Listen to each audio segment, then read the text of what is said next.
नमस्कार, मैं दीपक शर्मा और मेरे YouTube मंच पर आपका स्वागत है। दोस्तों, जिस राज को, जिस सीक्रेट को मोदी जी अपने सीने में दबाकर रखना चाहते थे, वही राज, वही सीक्रेट कुछ ही दिन बाद देश के सामने होगा, सारे देश के सामने होगा। आप कह सकते हैं कि जो कच्चा चिट्ठा है जिसको छुपाया जा रहा था, बीजेपी का वो कच्चा चिट्ठा खुलने जा रहा है। और कच्चा चिट्ठा यह है कि पहली बार देश को पता लगेगा कि मोदी सरकार ने देश के किन किन उद्योगपतियों से चंदे के नाम पर, इलेक्टोरल बॉन्ड के नाम पर मोटी रकम वसूली है। और क्या इस मोटी रकम के एवज में, इस मोटी रकम के बदले में, क्या इन उद्योगपतियों को, इन कंपनियों को, विदेशी कंपनियों को, देश की कंपनियों को, कॉरपोरेट को चंदे के बदले क्या सरकारी ठेके दिए गए? अब दोस्तों, ये जो इलेक्टोरल बॉन्ड स्कीम थी, यानी चुनावी चंदे की जो योजना थी, जो मोदी जी लेके आए थे, इसको सुप्रीम कोर्ट ने और खासकर चीफ जस्टिस चंद्रचूड़ ने कहा कि ये एक तरह की रिश्वत लगती है, ये एक तरह से ब्लैक मनी को वाइट करने की, नंबर 2 के पैसे को नंबर 1 करने की योजना लगती। ऐसा संदेह सुप्रीम कोर्ट ने जाहिर किया और इस स्कीम को गैरकानूनी बताया। सवाल यह है कि बीजेपी की तरह और भी जो पार्टियां हैं जो सत्ता में हैं, कहीं ना कहीं उन्होंने भी पैसा लिया, टीएमसी ने भी पैसा लिया इसी स्कीम के जरिए। उड़ीसा में बीजेडी ने पैसा लिया, कहीं पर जगन मोहन रेड्डी वाईएसआर पार्टी, उसने भी पैसा लिया। तेलंगाना में बीआरएस ने पैसा लिया, डीएमके ने पैसा लिया। पैसा तो सभी ने लिया, कांग्रेस ने भी लिया। लेकिन जो मोटी रकम है, मोटी रकम, बिग एलिफेंट मनी, ये रकम बीजेपी के खाते में गई। और अभी तक जो जानकारी है, अब तक 16,000 करोड़, 16,000 करोड़ ये पैसा लिया गया। 16,000 करोड़ कॉर्पोरेट से लिया गया। इसमें तकरीबन 55%, 55% यानी आधे से ज्यादा पैसा बीजेपी ने लिया। अब ये जो फिगर है, एग्जैक्ट फिगर आपको शनिवार को पता लग जाएंगे 5 बजे के बाद, जब वेबसाइट पर, इलेक्शन कमीशन की वेबसाइट पर स्टेट बैंक का डेटा अपलोड होगा। लेकिन अभी जो फिगर मेरे पास है 16,000 करोड़ है, जिसमें से आधे से ज्यादा पैसा इन साहब की पार्टी ले गई।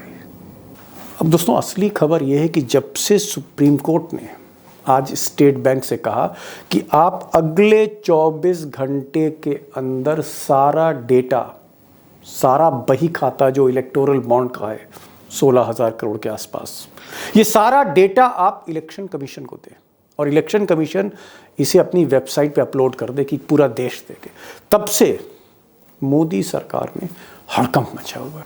मोदी परेशान है, नड्डा परेशान है, अमित शाह परेशान है। और इस खबर को कैसे काउंटर किया जाए, कैसे इस खबर को दबाया जाए, दिन भर इसकी रणनीति दिल्ली दरबार में बनती रही। और फिर यही तय हुआ कि आज शाम को, यानी 8 बजे, किसी भी तरह CAA लागू करते हैं। यानी जो पुरानी फाइल रखी थी, जिसको बार बार अमित शाह कह रहे थे कि सिटीजनशिप अमेंडमेंट एक्ट, इसी को आज लागू कर दिया जाए, इसी का नोटिफिकेशन कर दिया जाए। और पूरे देश में माहौल गर्म किया जा रहा है। कहीं ना कहीं कोई पुलिस गश्त कर रही है, कहीं अर्धसैनिक बल गश्त कर रहा है। कोशिश ये हो रही है कि थोड़ा सा राजनीति को हल्का सा उसका सांप्रदायिककरण किया जाए, पोलराइजेशन किया जाए। हालांकि कुछ होने वाला नहीं है, क्योंकि मुसलमान जो हैं वो भी अब कहीं ज़्यादा समझदार हो गए। और इस तरह की जब भी घटनाएं होती हैं, चाहे यूनिफॉर्म सिविल कोड को लेकर, चाहे CAA को लेकर, या और भी बहुत सी घटनाएं, डबल इंजन की सरकार में, उत्तराखंड में, मध्य प्रदेश में, उत्तर प्रदेश में योगी सरकार है, बहुत सी ऐसी घटनाएं हुई, ध्रुवीकरण करने की कोशिश करी, लेकिन माइनॉरिटीज रिएक्ट नहीं कर रहे। तो ये कार्ड भी नहीं चला और घूम फिर के रात में बात वही आ गई कि ये जो इलेक्टोरल बॉन्ड का जो कच्चा चिट्ठा है, इससे कैसे बचा जाए, इसको कैसे काउंटर किया जाए। मुझे लगता है कि पहले तो ये जान लें कि मोदी और शाह इस बॉन्ड से इतना परेशान क्यों है।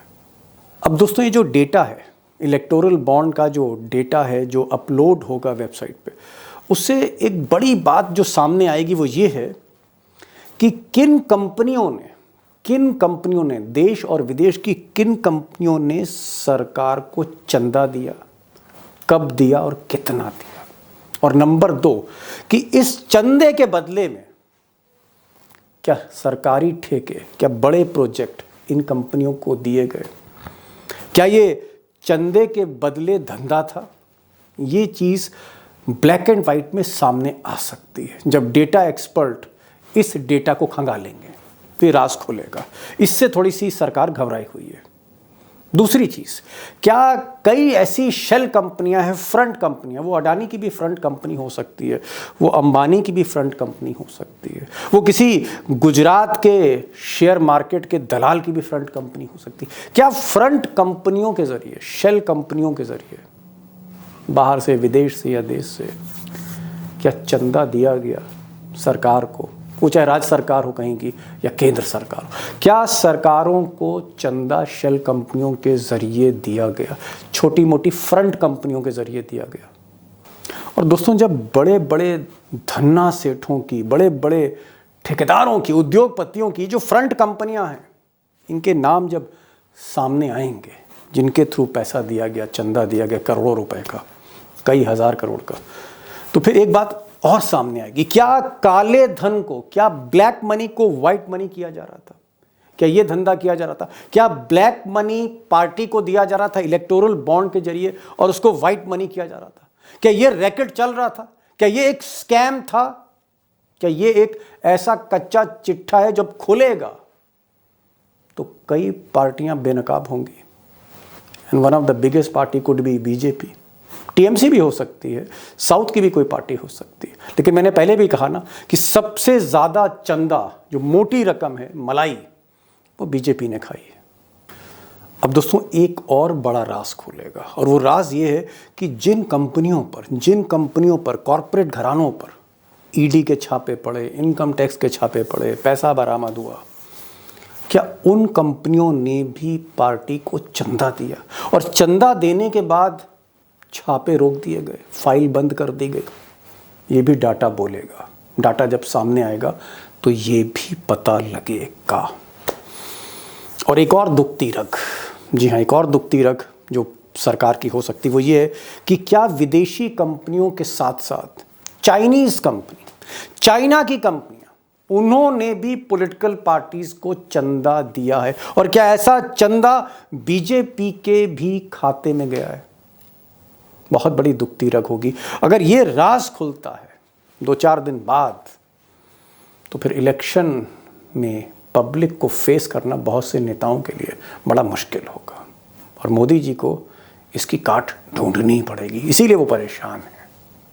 अब दोस्तों, आज के जो एक्सपर्ट हैं हमारे इस वीडियो के, उसमें से एक साहब ऐसे हैं जो मैं आपके लिए लाया हूँ, जो वाकई आप कह सकते हैं वो नगीना है, नायाब हैं, क्योंकि वो शख्स ऐसे हैं जिन्होंने इलेक्टोरल बॉन्ड की लड़ाई लड़ी सुप्रीम कोर्ट में जाके 2017 से लेकर अब तक।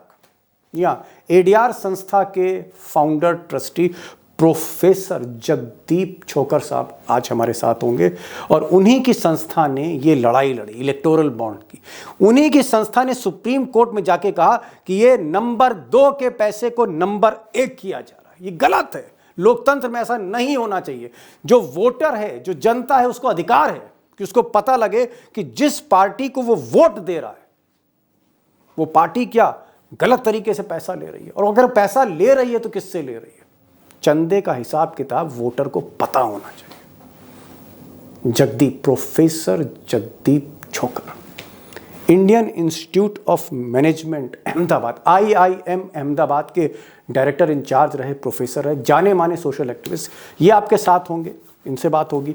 और हमारे साथ IITian संदीप मनुधने साहब होंगे, और हमारे साथ अशोक वानखेड़े टाइगर होंगे। चलते हैं एक्सपर्ट्स के पास, और एक ही सवाल है जिसको आज खंगालना है कि क्या सरकार का कच्चा चिट्ठा खुलने जा रहा है।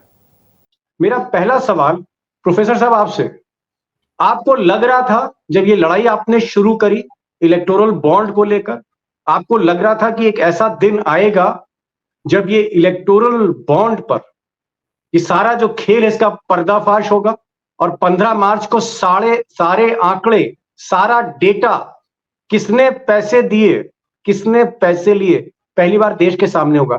आपको लगता है कि सुप्रीम कोर्ट ने कम से कम अपना दायित्व निभाया, प्रोफेसर साहब? क्या सुप्रीम कोर्ट ने अपना दायित्व बहुत पूरी तरह अच्छे तरीके से निभाया। आपने शुरू में कहा था कि जब हमने लड़ाई शुरू की, ये 2017 में शुरू की थी, उस वक्त तो हमें उम्मीद थी, लेकिन 2017 से और 2024 आते आते बहुत कुछ हो गया और उस बीच में कई दफा उम्मीद बढ़ी, कई दफा उम्मीद कई कम हुई। लेकिन 15 फरवरी 2024 को जो जजमेंट आया उससे बहुत हिम्मत बढ़ी और उसके बाद जब ये किस्सा स्टेट बैंक का शुरू हुआ 4 मार्च को, तो फिर ये थोड़ा सा शक था कि अब क्या होगा। लेकिन आज सुप्रीम कोर्ट ने ये साबित किया कि कम से कम इस फैसले पे तो वो अडिग हैं और जो उन्होंने सही फैसला हमारे ख्याल में लिया था उसको वो ठीक तरीके से इम्प्लीमेंट करवाने की तरफ भी बढ़ रहे हैं। जी जी प्रोफेसर साहब, आपसे बातचीत और सवालों का सिलसिला जारी रहेगा, लेकिन मैं आपको सैल्यूट इसलिए करूंगा क्योंकि IIM अहमदाबाद के आप डायरेक्टर रहे, USA की यूनिवर्सिटी से आपने PhD की डिग्री दी है। आप चाहते तो आप भी इस दौर में बहुत कुछ कर सकते थे। आपको भी आज पद्म भूषण, पद्मश्री से लेकर सब कुछ मिल सकता था, लेकिन देश की आवाज आप उठा रहे हैं, ये बड़ी बात है आज के दौर में। इसलिए मुझे लगता है कि जो भी मेरे दोस्त ये प्रोग्राम देख रहे हैं, मैं चाहूंगा कि प्रोफेसर साहब का वो स्वागत करें कि जिस तरह से वो एक लड़ाई लड़ रहे हैं, एक IIM अहमदाबाद का, देश की प्रतिष्ठित यूनिवर्सिटी का एक प्रोफेसर, एक डायरेक्टर ये लड़ाई लड़ रहा है, बड़ी बात है। एक ये आपको क्लैरिफिकेशन कर दूं, मैं डायरेक्टर नहीं था, मैं डायरेक्टर इंचार्ज था। डायरेक्टर इंचार्ज, जी जी। डायरेक्टर और डायरेक्टर इंचार्ज में फर्क होता है और क्योंकि मैं ट्रांसपेरेंसी के लिए काम करता हूं तो मैं समझता हूं मुझे इस मामलों में भी ट्रांसपेरेंसी पूरी रखनी चाहिए। और मैं अकेला नहीं हूं, मेरे साथ बहुत लोग हैं, हमारी संस्था में बहुत से नौजवान लोग हैं और हमारी संस्था के अलावा हमारे पूरे देश में हर स्टेट में हमारे साथी हैं। तो ये सिर्फ ये मेरे को इसका कोई श्रेय नहीं है, ये बहुत सारे लोगों का श्रेय है और मैं उन सब के लिए बहुत शुक्रगुजार हूँ। प्रोफेसर साहब, ये तो आपका बड़प्पन है, यहीं से एक कद का पता लगता है, आदमी कितना जितना बड़ा उतना सहज। टाइगर, सरकार में जो इतना हड़कंप है टाइगर, वो किस लिए? उसको लगता है कि अब सारा का सारा भांडा फूट जाएगा। ये जो प्रोफेसर साहब की लड़ाई थी और जिस निष्कर्ष पर ये लड़ाई पहुंची है, आपको लगता है कि क्या एक बहुत बड़ा स्कैम, जहां पर पैसे के बदले काम दिया गया, चंदे का धंधा हुआ, क्या आपको लगता है कि बीजेपी का जो असली चेहरा है, ये जो इलेक्टोरल बॉन्ड है, ये खोल देगा? आपने कहा कि इतना प्रॉब्लम क्यों है। देखिए भाई साहब, सवाल ये है दीपक जी, आपने कहा हंगामा क्यों है इतना। हंगामा है क्यों बरपा, थोड़ी सी जो पी है, चोरी तो नहीं की, डाका ही डाला है। सवाल डाका डालने का है, चोरी तो नहीं की, डाका ही डाला है। ये जो सिंपल सी बात मैं बार बार कहता हूं, आम आदमी पार्टी का जो केस है दारू वाला, जिसमें 35 लाख रुपए उसने चंदा लिया एक ठेकेदार से, सर्वोच्च न्यायालय कहती है कि इस ठेकेदार को फायदा हुआ, ये जो चंदा पार्टी को दिया 35 लाख का, ये रिश्वत है। इसी के चक्कर में लोग जेल में हैं। यदि वो 35 लाख रुपए इलेक्टोरल बॉन्ड से आते तो फिर वो रिश्वत लीगलाइज्ड हो जाती। जितना पैसा बीजेपी को मिला है, क्या वो रिश्वत है? और ये रिश्वत नहीं है तो SBI को डर किस बात का? ये जो आज हरीश साल्वे जी जो बोल रहे थे हाउस में, जो हम लगातार ट्रैक कर रहे थे जब सर्वोच्च न्यायालय में, आज मैंने पहली बार हरीश साल्वे जी की स्थिति एक ट्रेनी वकील जैसी देखी। इतने दयनीय स्थिति में मैंने हरीश साल्वे जी को कुछ नहीं देखा, क्योंकि डिफेंड करने के लिए कुछ नहीं था। जो तर्क देते रहे थे बहुत ही बेहुदा और मतलब हास्यास्पद।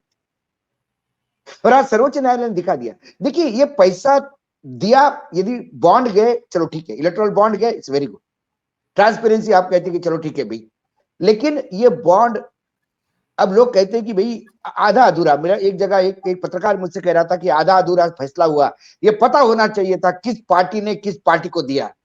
मेरा ऐसा नहीं, इसमें सब चीज निकल आएगी। क्योंकि हस्तांतरित होने वाला बॉन्ड है। दीपक शर्मा ने खरीदा, अशोक वानखेड़े के हाथ में दे दिया और अशोक वानखेड़े ने उठा के संदीप जी को दे दिया। लेकिन इसमें दो चीजें तो बड़ी कंफर्म है, किस डेट को दीपक जी ने खरीदा और किस डेट को संदीप जी के पास पैसा पहुंचा है। किसने पहुंचा ये मायना नहीं रखता, लेकिन ये टैली हो जाएगा। और दीपक जी को इसके पहले सरकार से क्या मिला ये भी टैली हो जाएगा। और सबसे ज्यादा बॉन्ड से फायदा, सबसे ज्यादा कलेक्शन किसके पास गया है, तो भारतीय जनता पार्टी के पास गया है। मैं आ रहा हूं, टाइगर आ रहा हूं, ये फटाफट जरा सवाल जवाब ले लेते।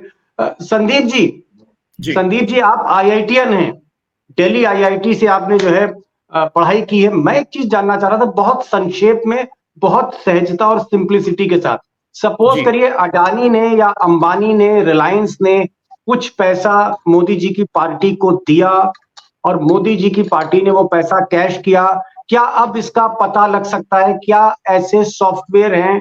क्या ये जो डेटा आपको मिलेगा, एक तरफ देने वाले का डेटा होगा, एक तरफ लेने वाले का पैसा, लेने वाले का डेटा होगा, क्या इस डेटा से तस्वीर साफ होगी किसने किसको दिया, किसने लिया? Will it be clear Sandeep ji? Deepak ji, it will be clear as glass. उसका कारण यह है कि 22,700 का डेटा कुछ नहीं होता। It is a very small data set.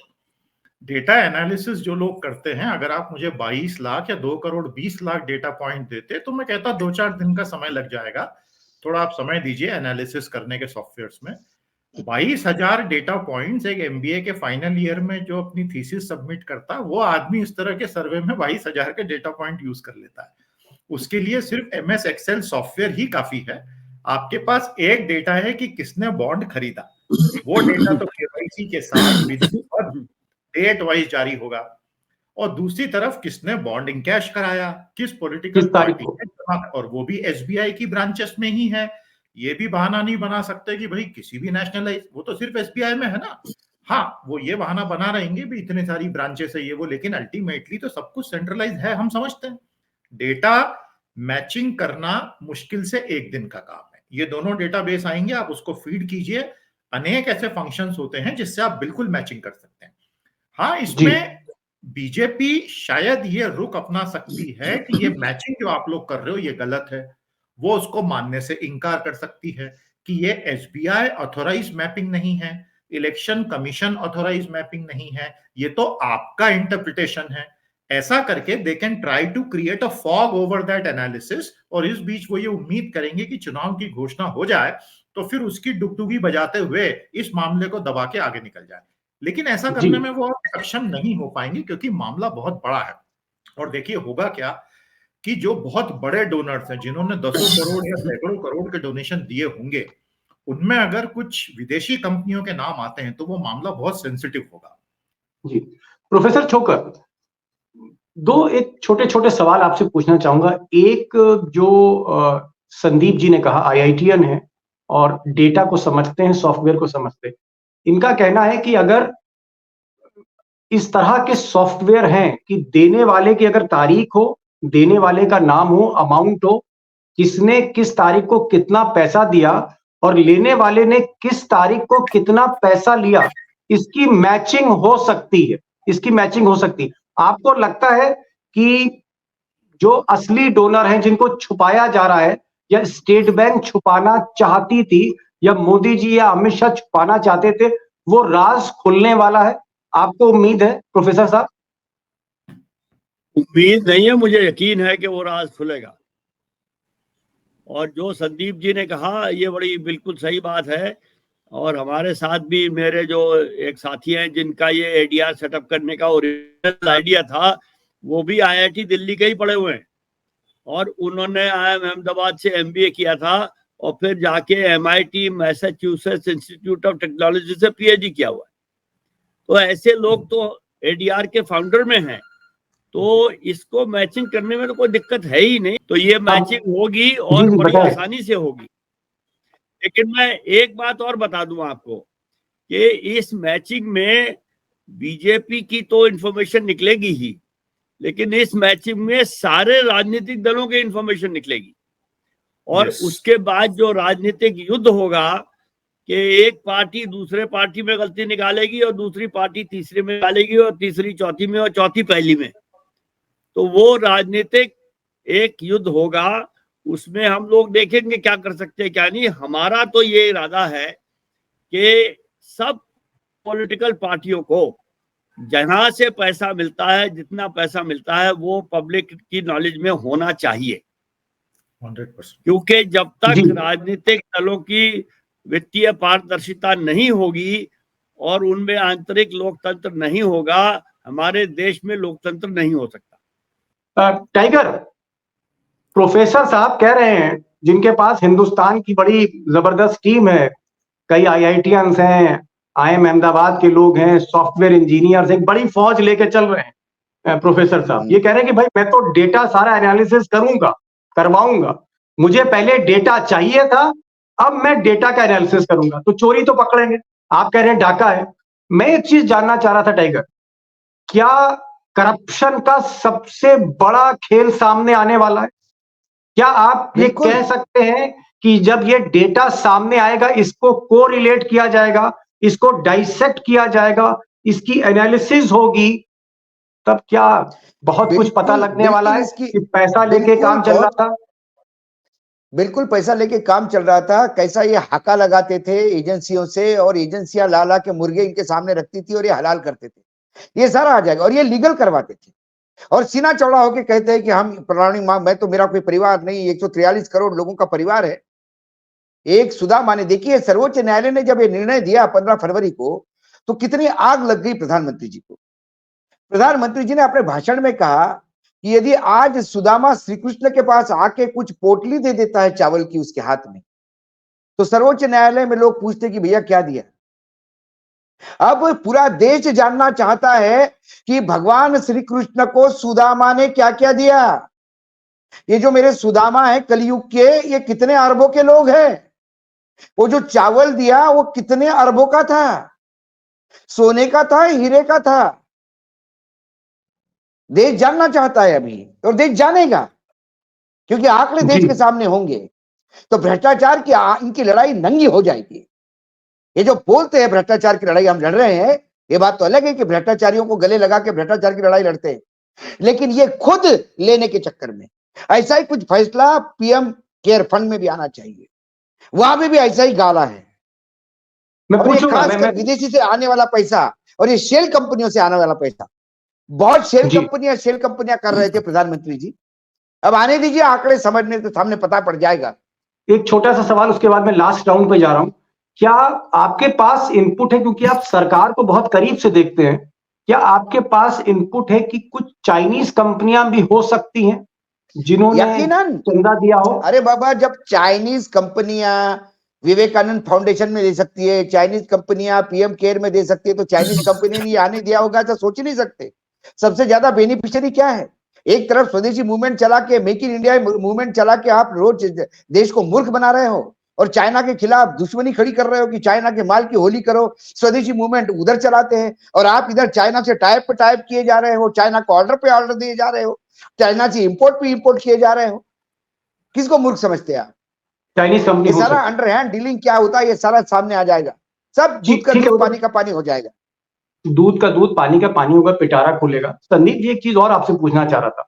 मान लीजिए एक हाइपोथेटिकल मैं सिचुएशन आपके सामने रख रहा हूं कि अडानी जी ने आंख का लिहाज करके अपने नाम से चंदा नहीं दिया, दुबई की किसी फ्रंट कंपनी से चंदा दे दिया या किसी और प्राइवेट कंपनी से चंदा दिया, और उसकी एक कोई ट्रेल मिलती है कि इस कंपनी से बीजेपी को पैसा गया है, इस पार्टी को पैसा गया।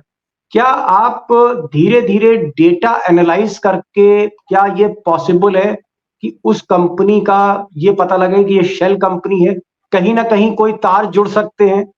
देखिए, कोई भी कंपनी हो, SBI में KYC कंप्लायंट अकाउंट खोलना पहला स्टेप है। उसके बिना आप इलेक्टोरल बॉन्ड परचेज ही नहीं कर सकते। तो KYC कंप्लायंस में तो 50 डॉक्यूमेंट सबमिट करने पड़ते हैं, और वो तो ऑथेंटिक डॉक्यूमेंट ही होंगे। तो जो रियल बेनिफिशियरी होगा उस कंपनी के पीछे, जो रियल एक्चुएटर होगा उस कंपनी के पीछे, उसको ट्रेस करना कोई लंबा काम नहीं है, वो इतना मुश्किल काम नहीं है। और यकीन मानिए, फाइनेंस मिनिस्ट्री के पास तो ये सारा डेटा रेडी होगा। ये तो आप और हम यहाँ डिबेट कर रहे हैं, वो डेटा तो अभी सामने रख के सोच रहे होंगे कि अब क्या करें, कल ये सब बाहर आने वाला है। अभी तो इस पे मंथन चलेगा आज रात भर की, यार ये 17 नाम भी बाहर आ जाएंगे, और अब वो उसमें कुछ कर भी नहीं सकते हैं क्योंकि अब तो डेडलाइन आ गई है। तो आप इसकी चिंता ना करें, केवाईसी कंप्लायंस जो उन्होंने करवाया उसमें सब पकड़ में आएगा। टाइगर, लास्ट कमेंट, आपको लगता है कि ये जो इलेक्टोरल बॉन्ड है जो 15 मार्च को आने वाला है, क्या एक बहुत बड़ा जो देश की जो राजनीति है, देश की जो राजनीति के मुद्दे हैं, करप्शन का जो मामला है, ये एक बहुत बड़ा गेम चेंजर होने जा रहा है 15 मार्च के बाद? देखिए दीपक जी, गेम चेंजर होना चाहिए। जो मेहनत जगदीप जी की टीम ने की है, जो सर्वोच्च न्यायालय ने ट्रांसपेरेंसी दिखाई है, गेम चेंजर होना चाहिए। लेकिन इसको करेगा कौन? इसको विपक्ष से करना चाहिए। गोदी मीडिया ये जो डाटा आएगा, उस डाटा का द्वारा जो सुबह से शाम तक चलाएगा कि ममता ने कितने को ऑब्जर्व किया, क्या मिला, डीएमके को क्या मिला, कितने को ऑब्जर्व किया, केसीआर को कितना मिला, उसको क्या मिला, कांग्रेस ने किसको ऑब्जर्व किया, क्या मिला, भाजपा पे वो मौन साधेंगे।